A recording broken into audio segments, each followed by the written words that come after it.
রাসূলুল্লাহ সাল্লাল্লাহু আলাইহি ওয়াসাল্লাম বলেছেন, ও আমার সাহাবায়ে কেরাম, তোমরা কি চাও তোমাদের হায়াতে বরকত, তোমাদের রিজিকের মধ্যে বরকত? তাহলে তোমরা আত্মীয়তার সাথে সুসম্পর্ক বজায় রাখো। যদি তোমরা আত্মীয়তার সাথে সুসম্পর্ক বজায় রাখতে পারো, তোমাদের হায়াতের মধ্যে মহান আল্লাহ রব্বুল আলামিন বরকত দিবেন। তোমাদের রিজিকের মধ্যে মহান আল্লাহ রব্বুল আলামিন বরকত দিবেন। তো আমরা অত্র হাদিসের উপর আমল করার চেষ্টা করব ইনশাআল্লাহ। প্রিয় দিন মুসলমান ভাই বোনেরা, আজকে আমি গুনাহগার আপনাদেরকে এমন একটি আমলের কথা বলবো, যদি আপনারা এই আমলটি পবিত্র জুমার দিনে বিশ্বাস রেখে মহাব্বত রেখে আপনারা করতে পারেন, আপনাদের দোয়া কবুল করা হবে, মনে আশা পূর্ণ হবে। প্রিয় দিন মুসলমান ভাই বোনেরা, আজ পবিত্র জুমার দিন, সম্মানিত দিন, ফজিলতপূর্ণ দিন, মহত্বপূর্ণ দিন, দোয়া কবুলের শ্রেষ্ঠ দিন। এই জুমার দিনে কেউ যদি মৃত্যুবরণ করে তাহলে তার কবর আযাব হয় না। এটা এত দামি দিন। প্রিয় মুসলমান ভাই বোনেরা, এই পবিত্র জুমার দিনে আপনারা 2 রাকাত নফল নামাজ পড়বেন। 2 রাকাত নফল নামাজের সিজদায় আপনারা সিজদাতাজি পড়ার পরে একটি ইসমে আজম পড়বেন। তারপরে আপনারা দোয়া করবেন যাদের সন্তানের প্রয়োজন। আজ পবিত্র জুমার দিনে 2 রাকাত নফল নামাজের সিজদায় সিজদাতাজি পড়ার পরে এই ইসমে আজমটি পড়ার পরে আপনারা আল্লাহ তাআলার কাছে নেক সন্তান চান। সন্তান দেওয়ার মালিক আল্লাহ। এই জুমার দিনের বরকতে, এই নামাজের বরকতে, ইসমে আজমের উসিলায় আল্লাহ রাব্বুল আলামিন আপনাকে সলিহিন নেককার সন্তান দান করবেন। আপনি খুব কষ্টে আছেন, বিপদে আছেন, হতাশা আছেন, দুশ্চিন্তা আছেন, আজ পবিত্র জুমার দিনে সুবর্ণ সুযোগ হাতছাড়া করবেন না। নফল নামাজের সিজদায় দোয়া করুন, সাহায্য চান। আল্লাহ রাব্বুল আলামিন আপনার বিপদ আপদ বালা মুসিবত দুঃখ কষ্ট পেরেশানি হতাশা দূর করে দিবেন ইনশাআল্লাহ আজ্জা ওয়া জাল্লাহ।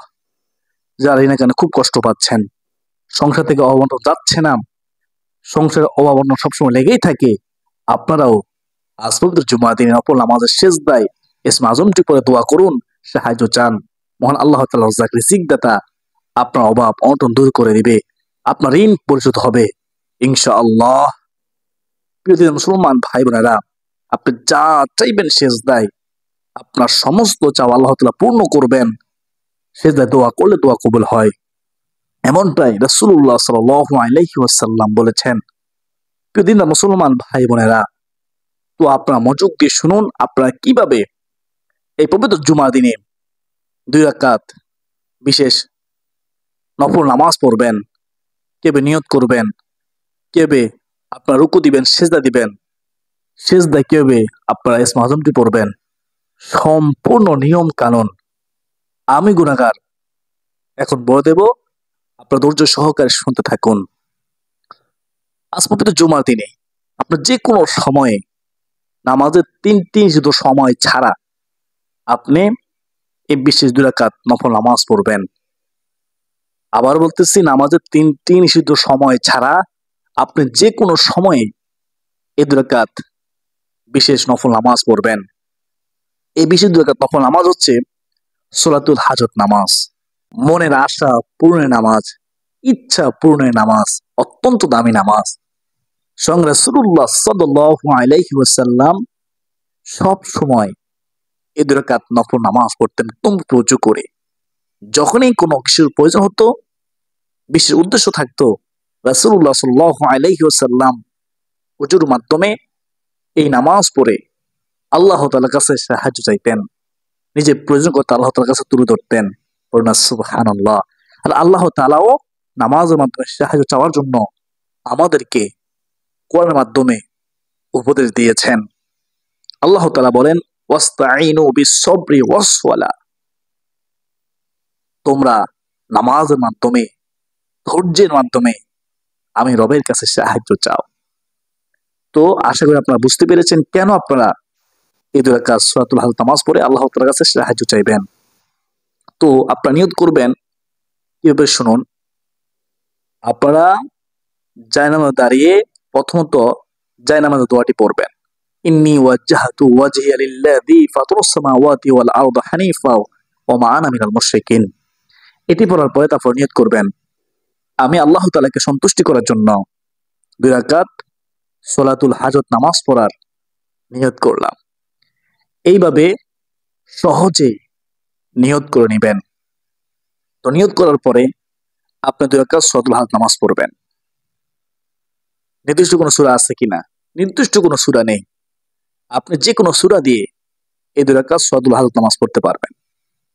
তো আমি পরামর্শ দেব আপনারা সূরা ফাতিহার সাথে সূরাতুল ইখলাস, বিসমিল্লাহির রহমানির রহিম, কুল হুয়াল্লাহু আহাদ আল্লাহুস সামাদ লাম ইয়ালিদ ওয়া লাম ইউলাদ ওয়া লাম ইয়াকুল লাহু কুফুয়ান আহাদ, এই সূরা ইখলাসটি আপনারা প্রত্যেক রাকাতে সূরা ফাতিহার সাথে 3 বার পড়বেন।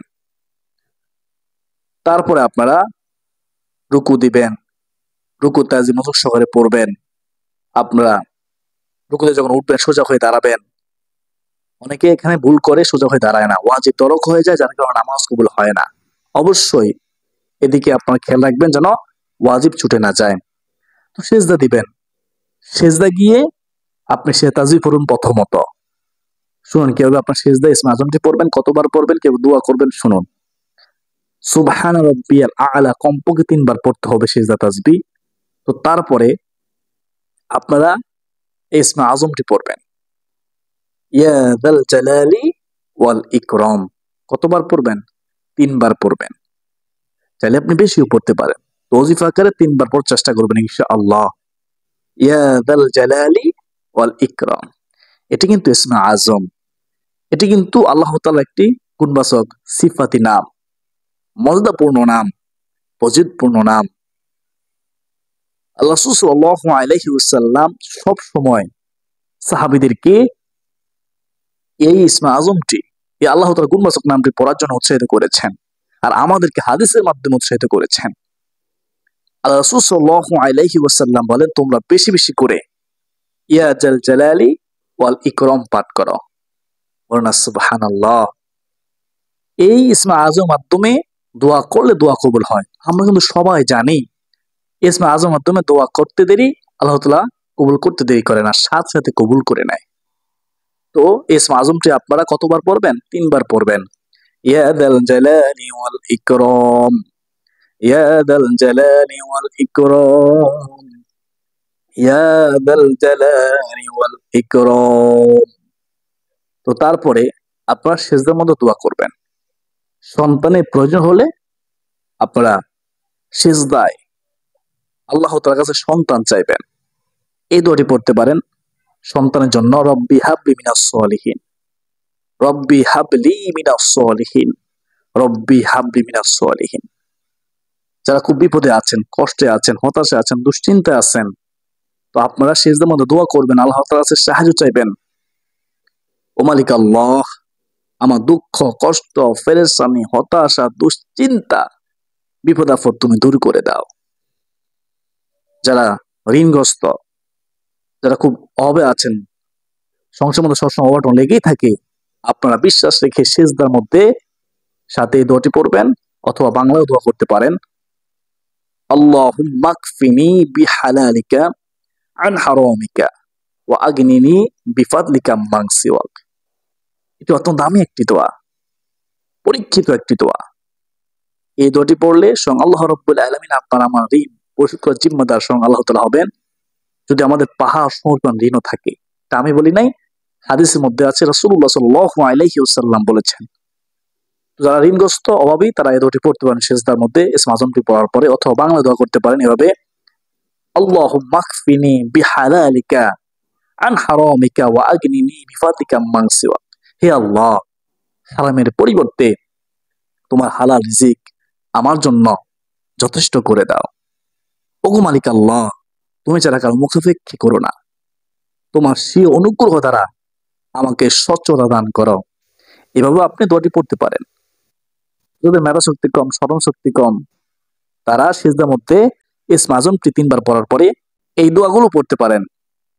রব্বি জিদনি ইলমা, রব্বি ইশরাহ লি সাদরি ওয়া ইয়াসসির লি আমরি ওয়াহলুল উকদাতাম মিন লিসানি ইয়াফকাহু কওলি। অথবা আপনি যে ভাষা দোয়া করতে পারেন, ও মালিক আল্লাহ আমার মেধা শক্তি বৃদ্ধি করে দাও, স্মরণ শক্তি বৃদ্ধি করে দাও। আল্লাহ আমার মুখে যত দূর করে দাও, আমার বুক প্রশস্ত করে দাও, আমার ফলে কিন্তু তুমি বরকত দাও।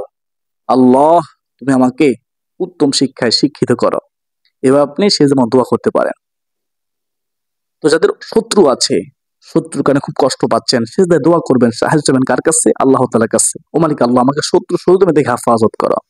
তো যার যা প্রয়োজন আপনারা সেজদার মধ্যে আপনার আল্লাহ তাআলার কাছে সাহায্য চাইবেন, বিশ্বাসে সাহায্য চাইবেন। বিশ্বাস করুন, আপনি যখনই সেজদার মধ্যে দোয়া করবেন, সাথে সাথে আল্লাহ তাআলা দোয়া কবুল করবেন।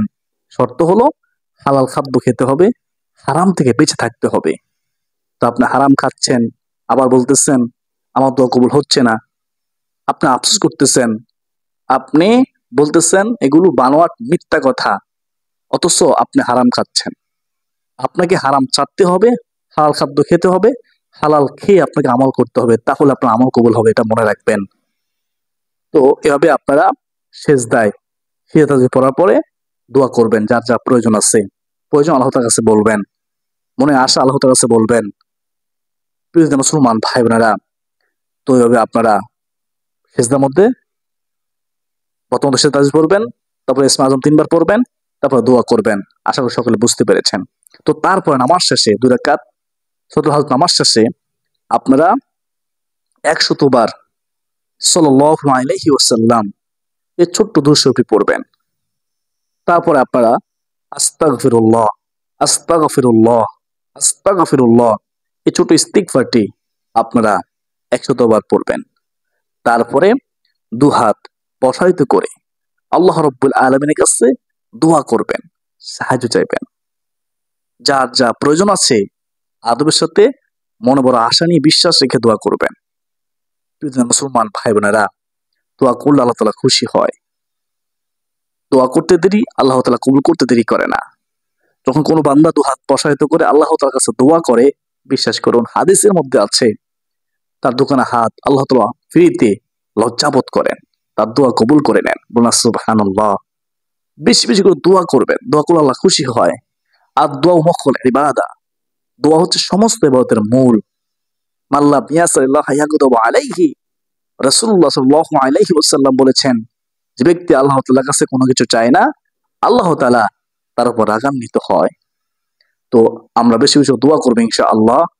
প্রিয় মুসলমান ভাই বোনেরা, আশা করি আপনারা সকলেই বুঝতে পেরেছেন পবিত্র জুমার দিনে কিভাবে 2 রাকাত সূরাতুল হাল নামাজ পড়বেন, কিভাবে নিয়ত করবেন, কোন সূরা দিয়ে পড়বেন, নির্দিষ্ট সূরা আছে কিনা, এবং কি আপনারা বুঝতে পেরেছেন সিজদার মধ্যে কিভাবে আপনারা ইসমে আজমটি পড়বেন, এবং কিভাবে আপনারা দোয়া করবেন, এবং 2 রাকাত সূরাতুল হাল নামাজ শেষে আপনারা কোন আমলগুলো করবেন, কিভাবে আপনারা 2 হাত প্রসারিত করে নিয়ত করবেন। আশা করি সকলেই সম্পূর্ণ নিয়ম কানুন বুঝতে পেরেছেন। সকলে বলি আলহামদুলিল্লাহ। প্রিয় দিন মুসলমান ভাই বোনেরা, অবশ্যই সওয়াবের নিয়তে ইসলাম প্রচারের স্বার্থে আপনি আজকের এই গুরুত্বপূর্ণ ভিডিওটি শেয়ার করে দিবেন।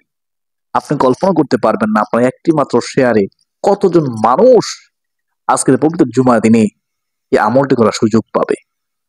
তারা যখন আমলটি করবে আল্লাহ তাআলা খুশি হবে, আপনিও সওয়াব পাবেন ইনশাআল্লাহ। তা অবশ্যই শেয়ার করে দিবেন। আজকে পর্যন্তই, সকলের সুস্বাস্থ্য কামনা করে বিদায় নিচ্ছি। ওমা আলাইনা ইল্লাল বালাগ। আসসালামু আলাইকুম ওয়া রাহমাতুল্লাহি ওয়া বারাকাতুহু।